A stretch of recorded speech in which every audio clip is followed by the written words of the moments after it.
and welcome to another tips and tricks video by Pandora Creates. Greenshot Series Video 2, Better Screenshots with Greenshot, Review of the Greenshot Image Editor. In our first video of the Greenshot series, we covered what is Greenshot, why use Greenshot, setting preferences, and how to take screenshots in many ways. If you haven't watched the previous video, How to Take Screenshots with Greenshot, it's highly recommended. You can find the link below in the description. In this video, we're going to introduce the Greenshot Image Editor.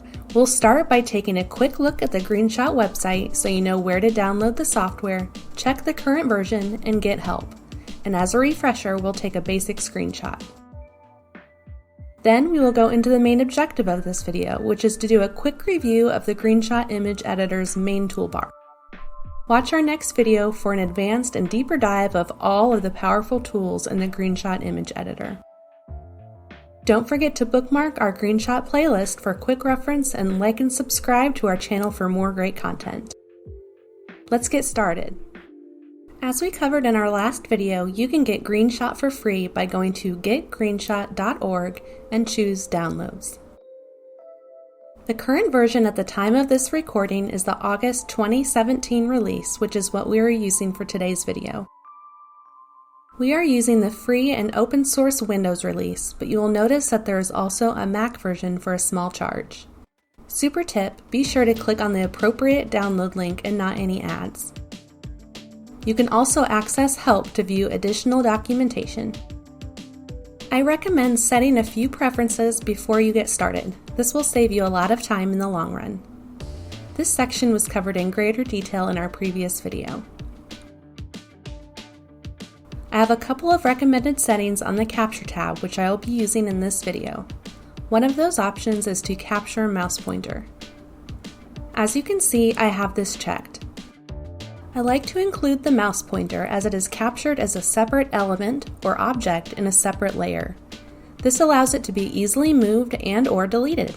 Plus, it can be more time-consuming to add the cursor back in if it wasn't originally captured. The option Show Magnifier allows you to take the perfect screenshot the first time around with less cropping needed in the editor.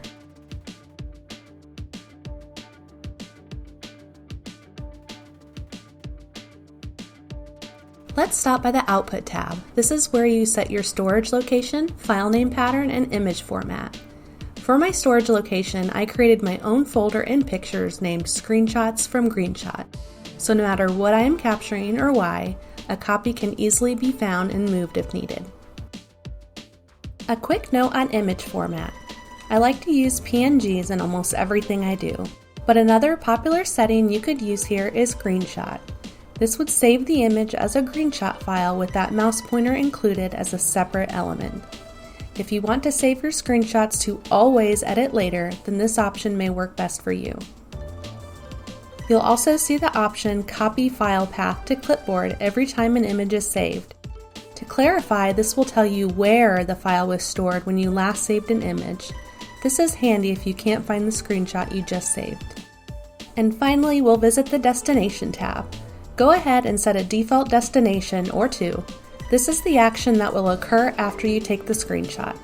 My settings are set this way so that I can 1. Save the unedited screenshot quickly and easily for later.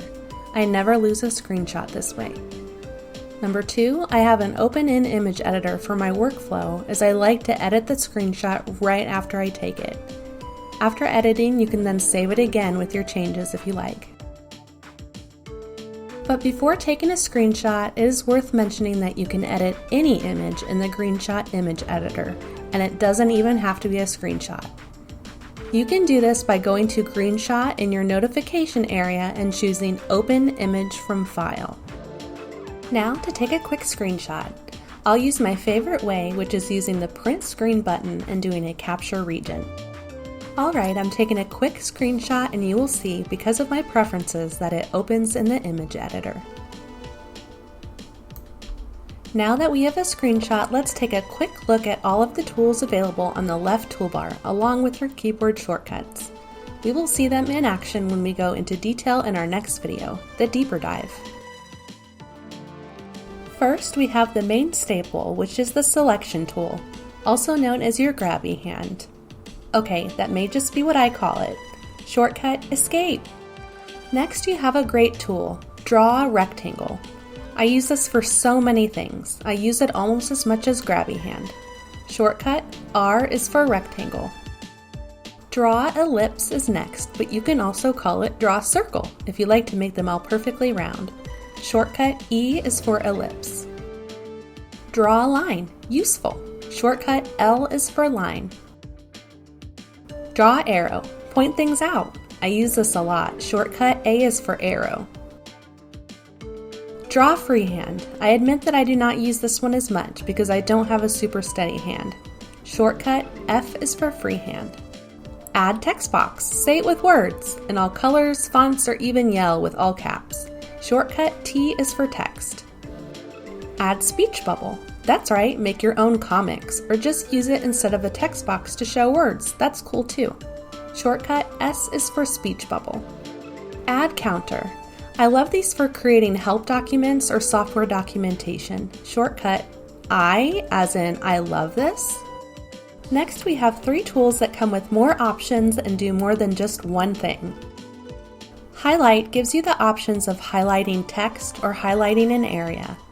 Grayscale is another way to draw attention to certain areas, and magnify is here as well. Shortcut, H is for highlight. Obfuscate is next. Obfuscate means to hide or obscure. Your options here are pixelize and blur.